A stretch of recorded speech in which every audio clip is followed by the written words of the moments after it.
ഇന്ന് തന്നെ ഡൗൺലോഡ് ചെയ്യൂ. കാണൂ നിങ്ങളുടെ ഫേവറേറ്റ് ഷോസ്. അതാണോ നമ്മുടെ ആള്? അതെന്ന് തോന്നുന്നു.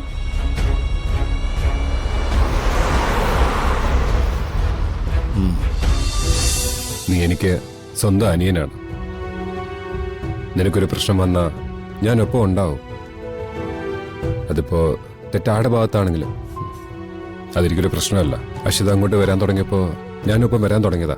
പക്ഷെ അഷിത ഞാൻ വരണ്ടെന്ന് പറഞ്ഞു. അഷിത അവിടെ വന്ന് എങ്ങനെ റിയാക്ട് ചെയ്യുന്നത് എനിക്കറിയില്ല.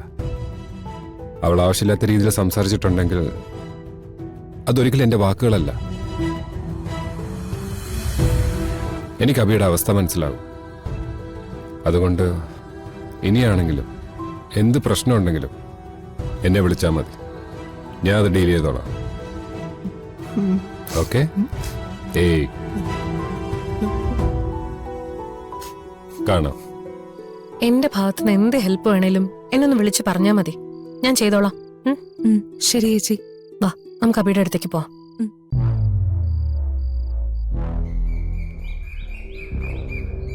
അതായത് സ്വർണത്തിന്റെ ചാഞ്ചാട്ടം എന്ന് പറഞ്ഞാൽ ഈ താഴേക്ക് തന്നെ സ്വർണത്തിന്റെ വില പോകാനാണ് സാധ്യത.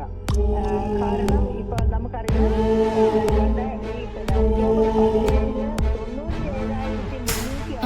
അബിയുടെ കാര്യങ്ങളൊന്നും ന്യൂസിൽ പറയുന്നില്ലല്ലോ നാത്തൂനെ. അബി തെറ്റൊന്നും ചെയ്തിട്ടില്ല എന്നുള്ള രീതിയിൽ ചാനലിൽ ന്യൂസ് കൊടുക്കാവൂന്ന് അഷി പൂർണിമയോട് ചോദിച്ചിരുന്നു. അത് ചിലപ്പോ പൂർണിമ ഇടുവായിരിക്കും എന്ന് കരുതിയാ ഞാൻ പറഞ്ഞത്. അതെങ്ങനെ ചെയ്യും ബസുമതി? അങ്ങനെ തോന്നുന്ന പോലെ ന്യൂസ് ഒക്കെ ഇട്ടാലേ അതിന്റെ പേരിൽ ചോദ്യങ്ങൾ പല സ്ഥലങ്ങളിൽ നിന്നുണ്ടാകും. അതായിരിക്കും പൂർണിമ ഇടാത്തത്. അതെ, നമ്മുടെ വീട്ടിൽ നടന്ന കാര്യങ്ങളായതുകൊണ്ട് നമുക്കിത് വലിയൊരു സംഭവ. പക്ഷേ എല്ലാവർക്കും അങ്ങനെ അല്ലല്ലോ. സോഷ്യൽ മീഡിയ വഴി ഇത്തരം കാര്യങ്ങൾ ദിവസേന നടക്കുന്നുണ്ട്. ഒരു കണക്കിന് വാർത്ത ഇടാത്തത് നന്നായി. വാർത്തയൊക്കെ വന്നിരുന്നെങ്കിൽ പിന്നെ അതും ഒരു ചർച്ചയായേനെ. അതെ, നമ്മളെ ന്യായീകരിക്കാൻ കുറച്ച് ആളുകൾ വരുന്നത് പോലെ കുറ്റം കണ്ടുപിടിക്കാനും ചിലരുണ്ടാവും. അത്തരം ചർച്ചകളൊക്കെ അബിക്ക് പിന്നെ വിഷമാവും. ഈശ്വരന്മാരുടെ അനുഗ്രഹം കൊണ്ടാ നമ്മുടെ കൊച്ചിന് ഒരാപത്തും വരുത്താതെ തിരിച്ചു കിട്ടിയത്. അത് തന്നെ വലിയ ഭാഗ്യം. ഇനിയെങ്കിലും നിങ്ങൾ എല്ലാവരും ചേർന്ന് അവനെ വേദനിപ്പിക്കരുത്. ഈ കാര്യത്തെക്കുറിച്ച് അധികം സംസാരിക്കുകയും വേണ്ട. അപ്പൊ ഞങ്ങളാണോ കുറ്റക്കാര്? നിങ്ങൾ എന്താ ദേവേട്ട അങ്ങനെ പറയുന്നേ? അതെ, ഇത്തരം ഒരു കാര്യത്തിൽ അബിയുടെ പേര് വരുമ്പോ ഞങ്ങൾക്ക് സങ്കടം ഉണ്ടാവില്ലേ? ആ വിഷമം കൊണ്ട് കുറച്ച് വഴക്ക് പറഞ്ഞു. അതൊരിക്കലും അവനോട് സ്നേഹം ഇല്ലാഞ്ഞിട്ടല്ലോ. കഴിഞ്ഞത് കഴിഞ്ഞു. ഇനി അതിനെക്കുറിച്ചൊരു ചർച്ച വേണ്ട. ദുർഗ വിളിച്ചിരുന്നു. അബി ഇന്ന് തന്നെ ഡിസ്ചാർജ് ചെയ്യും.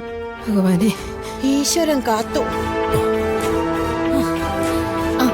ഞാൻ ഉടനെ ഇറങ്ങും അമ്മേ. ഇപ്പൊ വണ്ടി വരും.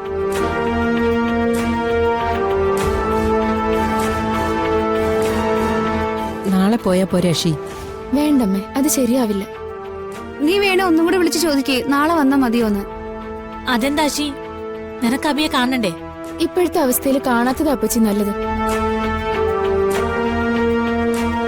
ഈ പ്രശ്നങ്ങളൊക്കെ ഒന്ന് ഒതുങ്ങിയിട്ട് ഞാൻ തന്നെ അവനെ വന്ന് കണ്ട് സംസാരിച്ചോളാം. അതാ നിന്റെ ഇഷ്ടമെങ്കിൽ അങ്ങനെ ചെയ്യേ. അഷി, സഹോദരങ്ങൾ തമ്മിൽ അഭിപ്രായ വ്യത്യാസങ്ങളും വഴക്കും ഒക്കെ ഉണ്ടാകും. പക്ഷേ അതൊക്കെ നീട്ടിക്കൊണ്ടുപോകാതിരിക്കുന്നതാണ് നല്ലത്. അഭി നിന്റെ അനുജനാ. അവൻ എന്തെങ്കിലും തെറ്റ് പറ്റിയാ തന്നെ അതൊക്കെ സ്നേഹത്തോടെ പറഞ്ഞു തിരുത്തേണ്ടത് നിന്റെ കടമയാ.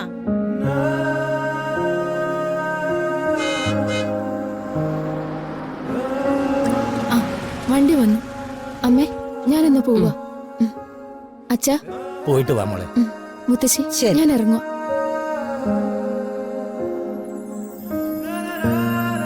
എന്റെ ദൈവങ്ങളെ, എന്റെ മക്കളെ കാത്തോളണേ ഈശ്വര.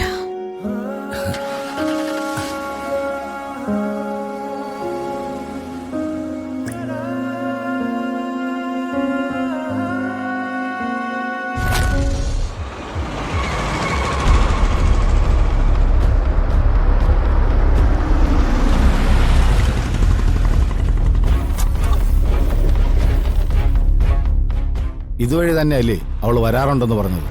അതെ, ഇൻഫർമേഷൻ കറക്റ്റ് ആണല്ലോ അല്ലേ? നമുക്ക് നോക്കാം. ഉം.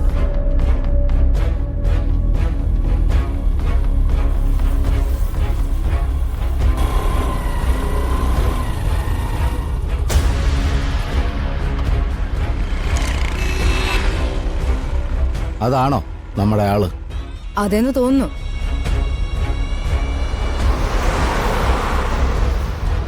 ഉം.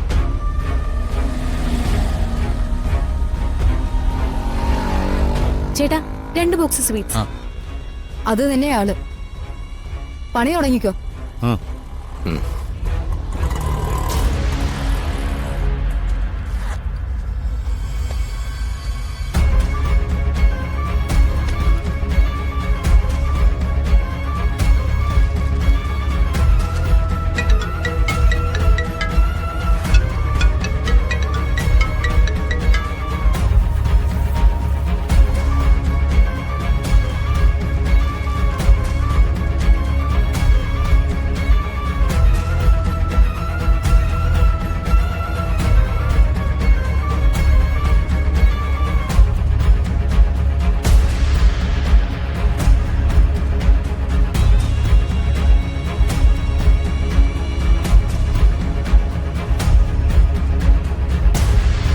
ഞാൻ പോയിട്ട് വരാം. ഉം.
ഉം. എല്ലാം സെറ്റാ. ആ. ഓക്കെ. ഇനി അക്ഷരയുടെ ടേണാ. ആ ഓക്കെ. ഉം. ശരി ഓക്കെ എന്നാ. ഓക്കെ. ഉം.